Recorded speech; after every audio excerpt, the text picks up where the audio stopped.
बने हुए हो? डर बना हुआ है सर। और कोई खास वो वीआईपी तो बड़ा है नहीं, जुगाड़ ही जुगाड़ है यहाँ। वीआईपी बाड़ा नहीं होता, वीआईपी आप हैं जो इतना मेहनत से यहाँ तक पहुँचे हैं और दर्शकों को अपना बात पहुँचा रहे हैं। तो नमस्कार दोस्तों, मैं उमेश कुमार कुशवाहा और मैं आया हुआ हूँ महाबलीपुर में। और ओमकार तिवारी बाबा, इनको आप बखूबी जानते होंगे, बहुत सारे चैनल पर इनको देखे होंगे। और मैं पहला बार इनके पास यहाँ आया हूँ। आने का जो मकसद है आपके सामने स्पष्ट करूंगा, लेकिन उससे पहले मैं इनसे ये बोलना चाहूँ, कुछ पूछूंगा इनसे। यहाँ का जो माहौल है बिल्कुल ग्रामीण माहौल है, बहुत खुला एरिया है और लंबा चौड़ा एरिया में फार्मिंग हो रहा है। और बाबा के पास कौन कौन सी बकरियाँ हैं सभी मैं स्पष्ट रूप से आपको दिखाऊंगा। तो बाबा, जो आपका ये फार्म बना हुआ है बिल्कुल ये ग्रामीण माहौल है और पूरा चरदीवाली है चारों तरफ। कितना एरिया में आपका फार्म है? ये सर 10 कट्ठा में फार्म है सर। मुझे भी लग रहा था क्योंकि मैं भी किसान हूँ, खेतीबाड़ी करता हूँ, तो ये एरिया में देखते के साथ मैं समझ गया था कि 10 कट्ठा में बाउंड्री है। बाउंड्री मुझे देख के लग रहा है बहुत पुराना, जैसे लग रहा है कि 10 साल 15 साल पहले बनाया गया है। तो एक तो पहली बात इसे आप फीट में बता दें, क्योंकि कट्ठा में, क्योंकि ये वीडियो जो आपका है जो हिंदुस्तान के कोने कोने से लोग देखते हैं और सब जगह कट्ठा का हिसाब बदल जाता है। तो कितना स्क्वायर फीट में आपका ये बाड़ा है? ये सर अगर एकड़ लिया जाएगा तो इसमें 1.25 एकड़ आएगा जी। और 1.25 एकड़ में सर ये है। और आज से 15 साल पहले कहीं बाउंड्री वगैरह किया हुआ है। 15 साल आपने किए थे? 2006 में। और यहाँ पे पहले डेयरी फार्म था और डेयरी फार्म यहाँ चलता था। और डेयरी फार्म के बाद फिर धीरे धीरे बकरी फार्म में तब्दील हो गया। हाँ, बकरियां तो दर्शक देख ही रहे हैं। डेयरी फार्म जो आप बोले, मैं देखा कि आपके पास एक गाय है, एक बछिया है एकदम शानदार। किस नस्ल की गाय है वो? गिर नस्ल की है सर। हाँ, गिर नस्ल की गाय रखे हैं, बहुत ही शानदार लंबी सींग वाली गाय बाबा के पास है। और एक बछिया भी है शानदार। और जो फार्म आप देख रहे होंगे, इसमें जो बकरियां आपको दिख रही है किस किस नस्ल की है बाबा आपको स्पष्ट करेंगे। कौन सी नस्ल पे आप फार्मिंग अभी कर रहे हैं बाबा? हमारा सर ये क्रॉस ब्रीड पे शुरू से दे रहा है और आज 5वां साल चल रहा है। और मैं क्रॉस ब्रीड पे शुरू से ध्यान दिया हूँ और उसी का ये जनरेशन सब चल रहा है। इसमें जखराना भी है, बतीसा भी है, बरबरी भी है, 1-2 पीस अब गिनती के लिए ब्लैक बंगाल भी अभी बच गया है। और सिरोही है, गुजरी है। गिनती के ब्लैक बंगाल 1-2 बच गए हैं। इस शब्द से मैं ये कहना चाहूँगा, बाबा भी ब्लैक बंगाल की बात की और 1-2 ब्लैक बंगाल की बात की है, जबकि यहाँ बकरियों की संख्या लगभग 40-45 है। 50 के आसपास में। हाँ, 50 के आसपास बकरियों की संख्या है, लेकिन 1-2 ब्लैक बंगाल की बात की है। जबकि हम बिहार से ये वीडियो बना रहे हैं और बिहार में का जो मेन ब्रीड है वो ब्लैक बंगाल है और ये क्षेत्रीय ब्रीड के है, बिहार की देसी बकरी है। तो फिर एक दो देसी बकरी ब्लैक बंगाल और बाकी बकरियां क्रॉस ब्रीड, ऐसा क्यों? सर हमने भी, जैसे कि आप लोग भी बताते हैं और हमारा भी अनुभव था, शुरुआत करना है तो क्षेत्रीय बकरी से। जी बिल्कुल। और हमने इसमें 2 साल गंवाए। गंवाए मतलब क्या, मैंने नुकसान रहा? नहीं, गंवाए यानी समय व्यतीत किया 2 साल ब्लैक बंगाल पे। जी। उसका रिजल्ट हमको ये मिला, कॉमर्शियल गोट फार्म में ब्लैक बंगाल से प्रॉफिट नहीं है। आखिर क्यों? अपना अनुभव के आधार पर दर्शकों को बताएं और दर्शक वीडियो को लास्ट तक देखें। ये वीडियो आपको बहुत सारा, आप अगर भविष्य जो यदि आप गोट फार्मिंग कर रहे हैं तो आपका हेल्प करेगा। यदि भविष्य में आप करने का इच्छा रखते हैं तो किस ब्रीड पे करें, कैसे करें, ये बहुत सारे बातें क्लियर हो जाएगी। तो ऐसा क्या था कि आपने ब्लैक बंगाल से शुरुआत किया और उसके बाद आज 2 ही ब्लैक बंगाल बकरी है? कॉमर्शियल गोट फार्मिंग में ब्लैक बंगाल आपको सही नहीं लगी, कारण क्या था और उससे अपने निजात कैसे पाया, क्या रास्ता निकाला आपने? सर कॉमर्शियल गोट फार्म का ध्येय जब बन गया तो हमने शुरू से जब ब्लैक बंगाल 10-12 बकरी खरीदा था और ब्रीडर हमने गुजरी का लिया था शुरुआत में। जी। क्योंकि मेरा ध्येय था क्रॉस ब्रीड। और ब्लैक बंगाल से जो हमने प्रेग्नेंट बकरियां ली थी वो जब हमारे यहाँ बच्चा दी, कोई 4 बच्चा दिया, कोई 5 बच्चा दिया, तो 1-2 घरों में पालने में तो 4-5 बच्चा पलाई हो जाता है। लेकिन फार्मिंग में अगर 5 बकरी ने 4-4 बच्चा दिया तो 2 थन है, किसको पिलाएगी और किसको नहीं पिलाएगी। और 4 दिन में बच्चा कोई दुबला पतला हो जाएगा और मोटिलिटी हो जाता है। बच्चा जो छोटे मेमने मरते हैं, मेरा भी अनुभव रहा है, मैं भी फार्मिंग कर रहा हूँ। लोग फ़ोन करते हैं कि सर आप बच्चे बचा रहे हैं, मेरे पास देखते होंगे मेरा जो कुशवाहा गोट फार्म के नाम से मेरा जो वीडियो आप देखते होंगे तो उसमें बच्चे ही बच्चे आपको दिखाई देते हैं। तो बच्चे मैं बचा रहा हूँ और लोग फ़ोन करते हैं कि सर मेरे बच्चे मर जा रहे हैं, बस ये कारण क्या है? ये बीमार हो गया, कमज़ोर हो गया। दोस्त, कमजोरी के कारण ही आपके बच्चे मर रहे हैं। जब बच्चे छोटे होते हैं तो जैसे बाबा बोले कि 2 ही थन है, 4 बच्चे को पिलाना है। यदि दूध उतना होता तो बारी बारी से चारों बच्चे पी लेते, लेकिन चूंकि ब्लैक बंगाल अपना क्षेत्रीय बकरी में उतना दूध होता नहीं है कि 4 बच्चों को पाल ले, तो धीरे धीरे बच्चे कमज़ोर होने लगते हैं। और ब्लैक बंगाल ही क्या, कोई भी अदर नस्ल जिसके दूध नहीं है उसके बच्चे धीरे धीरे कमज़ोर होंगे और बाद में अचानक वो गिरेंगे, उसका टेम्परेचर नीचे गिरेगा, वो बिल्कुल कमज़ोर हो जाएंगे, लड़खड़ा गिरेंगे और मर जाएंगे। ऐसा ही होता है ना? बिल्कुल यही होता है सर। तो आप ब्लैक बंगाल में आपने पाया कि दूध कम है? हाँ, दूध कम है और बच्चे का मोर्टलिटी, अगर मान लीजिए हमें एक साल में 40 बच्चा मिलता है 2 ब्यात में, तो 40 बच्चा में हमारे पास 15 ही 20 बच्चा बच पाता है। तो हम क्यों न वैसी बकरियों का पालन करें जो 2 ही बच्चा दे हमें। तो जो बाहर में लोग ब्लैक बंगाल पाल रहे हैं उनके सारे बच्चे बच जाते हैं, वहाँ क्यों बच जाते हैं और यहाँ आपका क्या नुकसान होने का कारण क्या है, दर्शकों को बताएं। नहीं सर, जो फार्मर इक्का दुक्का बकरी गांव घरों में जो पालते हैं जी। उनके बच्चे बच जाते हैं। क्यों बचते हैं? इसलिए बचते हैं कि उनका एक घरेलू माहौल, मुश्किल से 1 बकरी न 2 बकरी बच्चा दिया और घर में सारे सदस्य हैं उसके ऊपर एक्टिव है, कभी इस बच्चे को दूध पिला दिए, कभी उस बच्चे को दूध पिला दिए, बारी बारी से। नहीं हुआ तो घर में गाय का दूध है, कोई बच्ची लेके पिला रही है, उनका एक अच्छा खासा लगाव होता है और उनको अपने बच्चों की तरह उसका पालन पोषण करते हैं। जी जी बिल्कुल बाबा सही बोल रहे हैं। कम रहता है तो सेवा ज़्यादा होता है, ध्यान ज़्यादा रहता है। उसके बाद एक कारण और भी है कि जो बच्चे बाहर में जो बकरियों को लोग रखते हैं चराई पे रखते हैं, तो बच्चे चर रहे हैं, बकरियां चर रही है, साथ में बच्चे फुदक रहे हैं, तो धीरे धीरे घास पकड़ लेते हैं, पेट भरना शुरू हो जाता है और ये बच जाते हैं। तो फिर आप क्रॉस ब्रीड पर जब आए तो क्रॉस ब्रीड से आपने क्या रिजल्ट पाया? क्रॉस ब्रीड में सर जैसे कि हमने ये पाया कि जो ब्लैक बंगाल का बधिया खस्सी हम करते हैं, तो बधिया खस्सी 1 साल में 15 से 16 किलो, ज़्यादा से ज़्यादा 18 किलो। लेकिन अगर हम उसी बकरी को, ब्लैक बंगाल को जो हमने क्रॉस ब्रीड कराया सिरोही से, गुजरी से, तो उसका जब बच्चा है 1 साल में 25 किलो जा रहा है। तो बकरे की माँ कब तक खैर बनाएगी, एक दिन तो मटन बनना है उसको। जी जी बिल्कुल। तो हम 15 किलो का 1 साल में क्यों बेचे, हम 25 किलो का क्यों नहीं बेचे। तो ये ध्येय हमारा बना कि आखिर मटन का पर्पज है, बिजनेस है, तो इसमें हमको जितना ज़्यादा वेट गेन होगा उतना ज़्यादा प्रॉफिट होगा। इनका बिल्कुल कहना सही है। हम लोग का मेन मटन पर्पस ही ये काम है। अब चाहे दुनिया पाप समझे पुण्य समझे, लेकिन ये बिना ऊपर वाला का इच्छा का कोई काम होता नहीं है। तो ऊपर वाला का ही इच्छा है कि ये भी काम चले, पब्लिक डिमांड भी है, तो हम लोग कर रहे हैं। मेरा कहने का मतलब है कि एक मैं अपना बात नहीं कर रहा हूँ, मेरा बात तो आप सुनते ही रहते होंगे। एक बहुत अनुभवी किसान का अनुभव आप लोग के सामने शेयर कर रहा हूँ, ताकि आप जो चीज़ सोच के आएँ गॉड फार्मिंग में उसको सफलतापूर्वक आप कर पाए। ताकि आप किन्हीं का अनुभव सुनेंगे तो आपके दिमाग में रहेगा, जहन में, कि मुझे एक्चुअली करना क्या है। तो यहाँ मैंने बाबा देखा आपका कि जो आप अंदर का जो एरिया बनाए हुए हैं बाड़ा में रात में रखने के लिए जो बनाए हुए हैं, उसके अंदर चौकी वगैरह बिछाए हुए हैं। क्यों? चौकी सर नमी से बचने के लिए जी। और नीचे जमीन पे रहेगा तो जू चीचड़ वगैरह तो ज़्यादा होता है, चौकी पे जो है ऐसा समस्या कम आता है। देखिए बकरी फार्म में बाबा जो चौकी रखे हुए हैं बहुत ज़रूरी है। यदि बकरियों को आप डायरेक्ट नीचे रख देते हैं तो जैसे मिट्टी ही है, अब यहाँ मान लिया कि सपोज यहाँ पेशाब की, तो एरिया में धीरे धीरे दिन भर में पेशाब की, या रात में रखते हैं इसके अंदर तो पेशाब की फिर इसी पे बैठेगी। लेकिन लकड़ी के तख्ता वगैरह लगा देते हैं या चौकी लगा देते हैं तो बकरियाँ उस पर चढ़ के बैठती है और नमी मुक्त रखती है, तो निमोनिया वगैरह से बचती है। और बहुत सारा निमोनिया से बच गई तो बहुत ठंडी में बिल्कुल आपका ठंड आसानी से पार हो गया। उसके बाद मैं ये देख पा रहा हूँ बाबा के यहाँ की जुगाड़ के सिस्टम से आपने इनका फीडर बनाया है और सब आपने स्वयं ही बनाया है। तो कुछ लोहा का बनाया, कुछ लकड़ी का आपने तख्ता लगा दिया। इसको ऐसे डायरेक्ट आप पहले शुरू से ऐसे किए थे या फिर करने के बाद कुछ परेशानी हुआ तो ये आपने किया है? नहीं सर, हमने जैसे पहले बकरी हमारे पास 10 थी तो हमने लोहे का बनवाया, लेकिन लोहा वाला 1-2 साल में जंग लग के खराब हो गया। बिल्कुल हो जाता। तो उसको हम लोहा हटा करके उसमें लकड़ी का तख्ता लगवा दिया, जो आज 2-4 साल से मतलब बहुत अच्छा चल रहा है। कभी खराब नहीं होगा लकड़ी का। हाँ, कभी खराब नहीं होगा। बस वीडियो में ऐसे ये पूछने के पीछे ये कारण है कि ताकि आप करें, आपके पास अगर लोहा का सुविधा ना है, हालांकि लोहा से बढ़िया लकड़ी है या फिर प्लास्टिक का जैसे टब उधर लगा हुआ है, तो ये सब कभी खराब नहीं होंगे और आराम से इसे साफ भी किया जा सकता है, हाइजेनिक होते हैं। लोहा में जंग लग सकता है और लकड़ी का जो है तो कभी खराब नहीं हो सकता है। तो ये सब जुगाड़ सिस्टम है। अगर किसी बाड़े में जाकर वहाँ का वीडियो बना के दिया जाता है तो ये आपको हेल्प होता है। आपका पूरा बाबा पूरा जो एरिया बना हुआ है और पूरा मैं देख रहा हूँ कि आपका जो बकरियों के घूमने के लिए, बकरी को तो लगता ही नहीं होगा कि मैं स्टॉल फीट पे हूँ, घूम के बिल्कुल बकरियाँ पूरा एरिया में घूम के चराई कर रही हैं, जहाँ तहाँ सूखा लकड़ी खा रही हैं।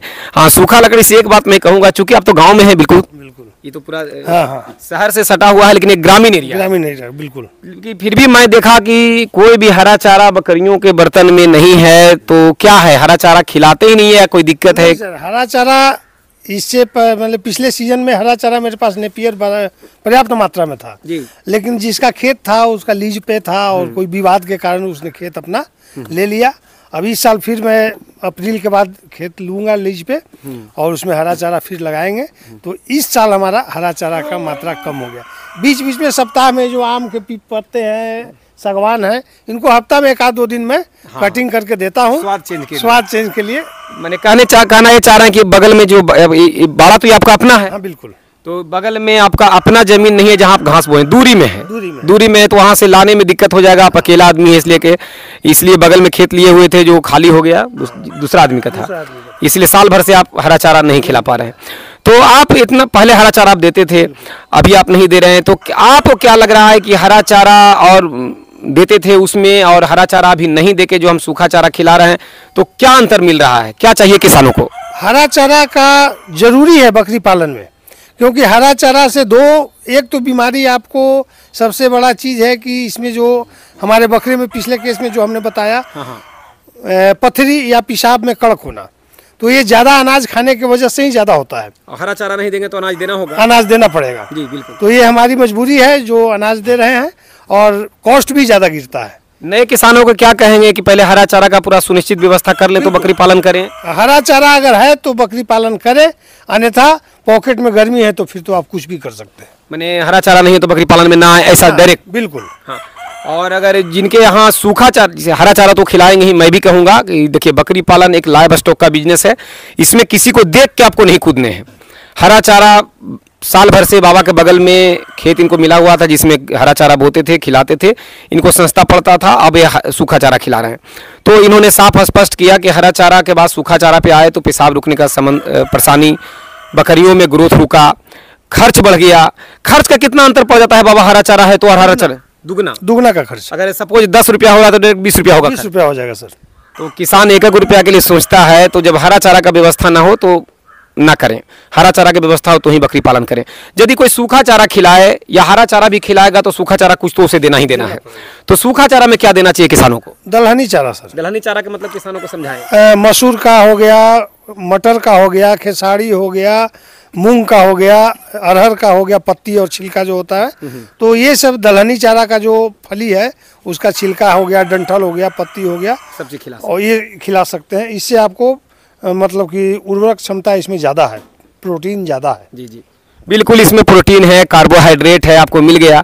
आप गेहूं का चारा खिलाते हैं तो उसमें फाइबर के अलावा कुछ नहीं है, तो उसमें आपको प्रोटीन अलग से ऐड करने होंगे, कार्बोहाइड्रेट अलग से ऐड करने होंगे, बसा अलग से ऐड करने होंगे। हालांकि बसा तो इसमें भी ऐड करने होंगे, खल्ली वगैरह दे सकते हैं, लेकिन इसमें प्रोटीन और कार्बोहाइड्रेट यानी अनाज और दाल वगैरह ना भी देंगे, दलहनी भूसा में तो आपका काम चल जाएगा। नहीं तो दलहनी भूसा है तो आपको सस्ता पड़ेगा। बहुत लोग का कहना यह है कि नेवारी का भूसा माने बिचाली खिलाकर और गेहूं का चारा के भूसा खिलाकर क्या नहीं पाल सकते हैं? पाल क्यों नहीं सकते हैं? इतना खर्च हो जाएगा, आसानी बना के देना होगा आपको।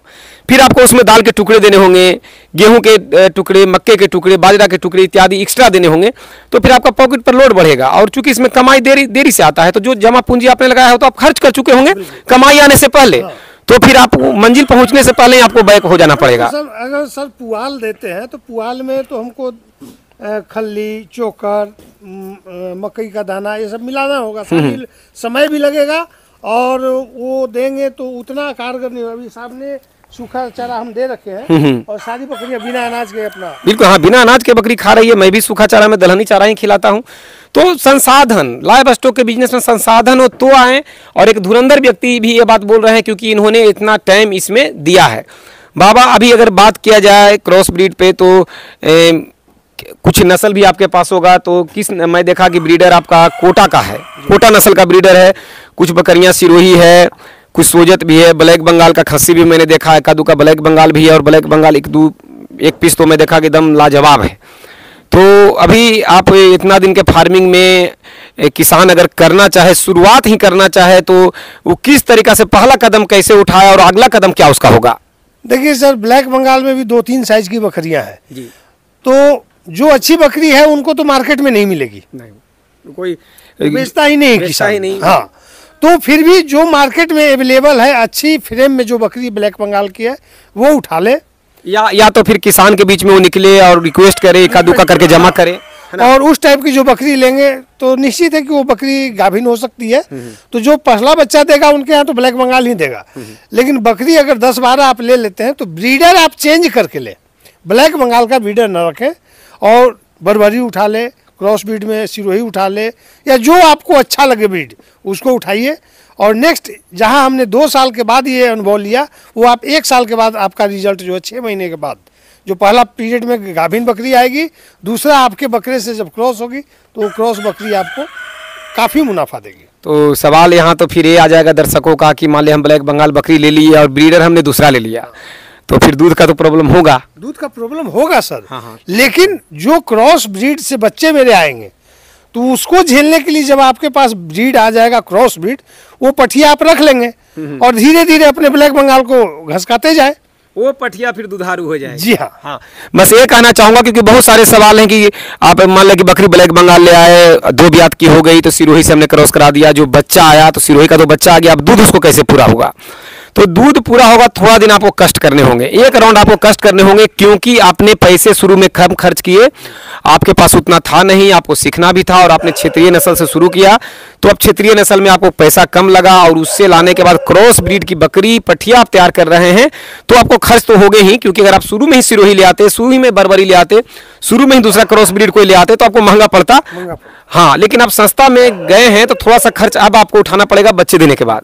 थोड़ा सा दूध, गाय का दूध का सपोर्ट ले सकते हैं या एका दुका बीटल या सिरोही बकरी अलग से रख सकते हैं जिसका दूध पूरा हो। मैंने किसी तरीका से उस वक्त यदि आप पाल लेते हैं, चूंकि बच्चा वो मजबूत होता है तो जल्दी सर्वाइव करता है, और उसको पाल लेते हैं तो 18 से 20 दिन होने के बाद कुछ दाना वगैरह, वो पत्तियां वगैरह पकड़ लेता है, वो जी लेगा और वो बकरी जो तैयार हो जाएगी, अगर मेहनत करके खर्च करके वो बकरी जो आपने तैयार किया वो अब उसमें गुण, चूंकि क्रॉस ब्रीड है, अब उसमें दूध भी बढ़ेगा और वो बच्चे अच्छा देगी, है ना। क्योंकि मैं आपके पास देख रहा हूं कि पहले का जो भी है, लेकिन जो नए नए बच्चे आपके पास आए हैं सभी क्रॉस में हैं और सभी का लंबाई बढ़ा हुआ है, ग्रोथ ठीक है, और ब्रीडर आपने कोटा का रखा है। थोड़ा सा आपका ब्रीडर परेशान मैं देखा कि है, बीमार है जी। सर मेरे पास 3 ब्रीडर था, एक बरबरी का था और एक सिरोही का जमुनापारी का क्रॉस था जो दशहरा में हमने बेच दिया। जी। हाँ। कोई भी फार्मिंग करता है सेल के लिए ही करता है, अगर अपने से ज्यादा हो जाएगा तो आदमी सेल करेगा ही। अभी आपके पास कोटा का शानदार ब्रीडर है, लेकिन थोड़ा सा वो बीमार चल रहा है, मैं देखा तो अब बीच में आप एक वीडियो में बताए भी थे कि उसको पथरी हो गया था, उसको आपने ठीक किया था, थोड़ा सा टाइम लग जाएगा ठीक होने में। तो दोस्त, इनका अनुभव से आप लाभ उठाएं, और एक पहुँचे हुए व्यक्ति हैं, फार्मिंग बहुत लंबा समय से कर रहे हैं, एआई कार्यकर्ता हैं, पूरा एरिया में बकरियों का गायों का कृत्रिम गर्भाधान करते हैं और अपना बकरी पालन भी कर रहे हैं। तो हड़बड़ाहट में आके फार्मिंग ना करें, पुराने अनुभवी लोगों से सीखें, काम का वीडियो देखें, उसका अनुसरण करें। वीडियो में हम इंसान हैं, कुछ जुबान लड़खड़ा जाता है, कुछ अगर ऐसा शब्द बोल दिया गया हो तो उसके लिए माफ़ी चाहूँगा। तो गलत चीज़ों को इस कान से सुन के इस कान से निकाल दें और अच्छी चीज़ों को अपने जहन में बैठाएं। मैं बाबा यहाँ आया तो मैं देखा कि आप एक कलुआ भी रखे हैं, डॉग बहुत शानदार है, मैं उसके पास गया था, पूरा एक्टिव है और मेरे हिसाब से लेब्राडोर का कोई मिक्स या लेब्राडोर ही है ना, लेब्राडोर का क्रॉस। कहा कि कुत्ते के बारे में कोई जानकारी रखता हूँ, पहले मैं डॉग का ही काम करता था, तो ये लेब्राडोर का ही लेब्रा का ही ये मिक्स है ब्रीड है, लेकिन बहुत एक्टिव है। तो चूंकि आप एकांत में रहते हैं, आपका यहाँ बसेड़ा है, तो इससे क्या हेल्प मिलता है आपको? इसमें हेल्प है सर कि इसमें कोई आदमी एक आम का टिकोड़ा भी अगर फल जाएगा कोई इसमें अंदर आके तोड़ नहीं सकता इसके डर से। जी बिल्कुल। देखिए, इंसान अगर धरती पर कहा जाए, जो डॉग लवर है वो समझ ही जाएंगे, जो नहीं है वो समझने का कोशिश करें। दुनिया में अगर कोई सबसे वफादार है तो डॉग ही है। मैं भी रखता हूँ, इसलिए मैं जानता हूँ। यहाँ से मैं जाऊँगा, मेरे बेटे को जितना खुशी नहीं होगा, ये बात शायद आपको अजीब लगे, मेरे बेटे को जितना खुशी नहीं होगा कि मेरे पापा आए हैं, उससे कहीं 50 गुना ज़्यादा खुशी डॉग को होता है कि मेरा मालिक आ गया। ऐसा लगता है। बिल्कुल बिल्कुल। आप कहीं से आते होंगे, दीवाना हो जाता होगा। उसके पास नहीं जाएंगे तो बेचैन रहेगा, गए देह पे पूरा कूदेगा वगैरह, शांत हो जाएगा। ये ऐसा अगर एरिया आपका खुला में है, जैसा कि देख रहे हैं कि बाबा का जो ये फार्मिंग है बिल्कुल बीच गांव से हट के है और बीच टाल में है और एक बीहड़ इलाका कह सकते हैं, और लंबा चौड़ा एरिया फार्मिंग है, तो यहाँ सुनसान में इन्हें रहना है या फिर इनका जो आदमी है वो रहते हैं, तो अगर एक मित्र के रूप में डॉग रख लेते हैं तो उसका भी पालन पोषण आपके जरिए हो गया और आपको एक अच्छा मित्र, एक अच्छा दरबान आपको मिल जाता है। फिर मैं यहाँ देखा आपके बारे में कि अंदर आप जो रखे हुए हैं जगह जगह एक बड़ा बड़ा बोरसी से बोलेंगे आग जलाने वाला, तो आग जलाने का आपने व्यवस्था किया है। तो आग में क्या डालकर जलाते हैं और क्यों करते हैं वो सर अभी जैसे यहाँ पे बिजली का सुविधा हम नहीं लिए हुए हैं जी, और उसके जगह पे जो हाइलोजन वगैरह लोग जलाते हैं, तो मेरा मानना है कि अगर बिजली लेंगे तो बकरी है, ये बंदर के बाद इसका भी उपद्रवी है, कहीं तार लटके रहेगा, कहीं चबा जाएगी, शॉर्ट लगेगा, इनका नुकसान हो जाएगा। चूंकि आपने जुगाड़ सिस्टम से बनाया भी है, हाँ, तो बहुत सारे डर बने हुए डर बना हुआ है सर। और कोई खास वो वीआईपी तो बड़ा है नहीं, जुगाड़ ही जुगाड़ है यहाँ। वीआईपी बाड़ा नहीं होता, वीआईपी आप हैं जो इतना मेहनत से यहाँ तक पहुँचे हैं और दर्शकों को अपना बात पहुँचा रहे हैं। तो बहुत ही अच्छा है, व्यवस्था तो शानदार है। और जो बोरसी बताया सर, वो बोरसी में इन्हीं का मेंगना जलाते हैं। हाँ हाँ, इन्हीं का मेंगना जो सूखा हुआ है डाल दिए, वो डाल दिए, और अभी भी उसमें जाइएगा तो 24 घंटा होने वाला है। हाँ। आग पर्याप्त है। फिर उसमें सूखा मेंगनी रात में फिर डाल देंगे, आग बरकरार रहेगा। हाँ। उससे एक टेम्परेचर एक हद तक इन्हें मिलता है। हाँ सर, इनको मिलता रहता है। सर्दियों के मौसम में आप भी ये कर सकते हैं, सीखने वाली बात है। बाड़ा में आप कोई टीन का डब्बा काट कर या मिट्टी का बर्तन बनाकर उसमें बकरी का मैगनी को आप सुखा कर, अगर बालू है मिट्टी में तो उसको चलनी से चाल लें, फ्रेश में मैगनी को अलग कर लें और सुखा कर रखे रहें, और सर्दियों में काम आएगा। उसको जला दें और थोड़ा थोड़ा बस डेली उसमें डालते जाएं। आग बना हुआ है ना, बिल्कुल बिल्कुल सर। उससे आपकी बकरियां ठंड से बचेगी, एक हद तक उससे टेम्परेचर मिलेगा। तो ये अपना जुगाड़ सिस्टम से उनका बॉडी में आप गर्मी पहुंचा सकते हैं और सफलतापूर्वक बकरी पालन कर सकते हैं। तो ये बाबा ओमकार तिवारी बाबा के पास मेरा आना आपको कैसा लगा, इनका अनुभव मैंने आप तक शेयर किया, कैसा लगा? अगर आपको अच्छा लगा हो वीडियो तो कमेंट ज़रूर करें। और मैं पहले ही बोला कि कुछ गलती हो गया हो तो उसे दिमाग से निकाल दें और अच्छी चीज़ों को पकड़ें। अगर मेरा यहाँ आना और इनके द्वारा जब इनसे सवाल पूछना और इनका संतोषजनक जवाब देना अच्छा लगा तो कमेंट करें। मैं फिर बहुत जल्द इनके पास आके वीडियो बना के आप लोग तक पहुँचाऊँगा, क्योंकि दोस्ती तो बहुत पुराना है, लेकिन पहला बार अपने चैनल पर मैं इनका वीडियो ला रहा हूं। तो बाबा लास्ट में फिर मैं आपको कहूंगा कि मेरे चैनल पर आपका बिल्कुल स्वागत है। और अब मेरे दर्शकों को आप एक अपना ये दें कि उन्हें बकरी पालन में अगर आना है तो क्या सोच के आना चाहिए, क्या संसाधन होना चाहिए? लास्ट में 2 शब्दों में। देखिए, पहले बूझे और फिर बझे, ऐसा ना हो कि बझ के बूझे। बिल्कुल, तो बूझ करके बचिएगा तो आप नुकसान में नहीं जाइएगा। और पहले भी मैं चैनल पे बताया हूँ कई बार कि समूह में रहे, चाहे वो कुशवाहा जी हो, चाहे तिवारी जी हो, और सबका कोई भी हो। हाँ, और उसमें माध्यम सबसे बड़ा तो ऑल दी बेस्ट कहते हैं कि भाई इनके सहयोग से सारे को ये जोड़ देते हैं। तो इनसे तो बिल्कुल आपको तालमेल रखना ही होगा और समूह में रहे और लाभ उठाए। बिल्कुल, पहले बूझे तब बझे, यानी कि पहले समझे इस लाइन को, क्या इसमें अच्छाई है, क्या बुराई है, क्या संसाधन चाहिए, उसके बाद ही इस लाइन में कूदे, है ना? बिल्कुल। तो ठीक है दोस्तों, नमस्कार, प्रणाम।